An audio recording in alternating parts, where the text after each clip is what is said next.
All right. What do you like about this track? What do you like about Iowa when you come here? What do I like about it? I think it's some of the best racing that IndyCar has all year. I think it's the best racing IndyCar has all year because there's so many different strategies going on.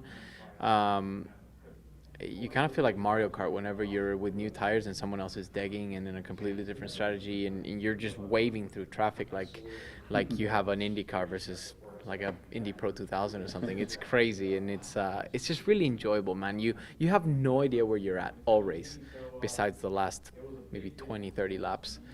And it's just a very enjoyable place. I've always loved racing here. It's a track that has multiple grooves, which make the racing really fun, and it allows you to kind of explore within your own way, and try and make the car work in obviously as many areas as you can, and whoever does that, I feel like it's probably the place where qualifying has no input to what your race is going to be. Like like you can qualify last and you have the best race car, you're going to win.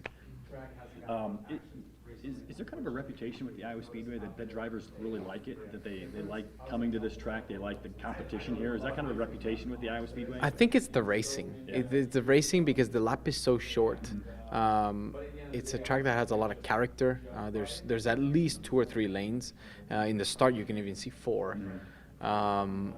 And it's just a fun place to drive around in. It's not easy. It's a hard place to get a nice balance in, and to master, because it's so many laps, and it's bumpy. So if you hit a bump in a different angle from one lap to the other, the balance of the car shifts, and it definitely needs you to be on your toes the whole time. But like I said, it's just such an enjoyable place to race in. And this year you get 2 races. Yeah. Back to back. I mean, that's unique, isn't it? I mean, and That's awesome. Yeah. In just like 2020, where we had the doubleheader, and it obviously allows you to make your car better from one race to the other. We're testing here now, so you gotta expect everybody to make their car better. So you gotta do it for yourself as well. But yeah, it's 2 opportunities to have lots of fun. so yeah. So if you do really well in that first race, I mean, you can really. That's a big weekend of points. Couldn't it be potentially? Oh. If you have a good car, you can jump up huge. In Yeah, one weekend. huge. I mean, it could be a weekend that really dictates where you are in your championship. Yeah. You have 2 terrible races, you're going to take a big hit. But if you have a great weekend, then it'll definitely put you up there. One more thing. One issue about the heat.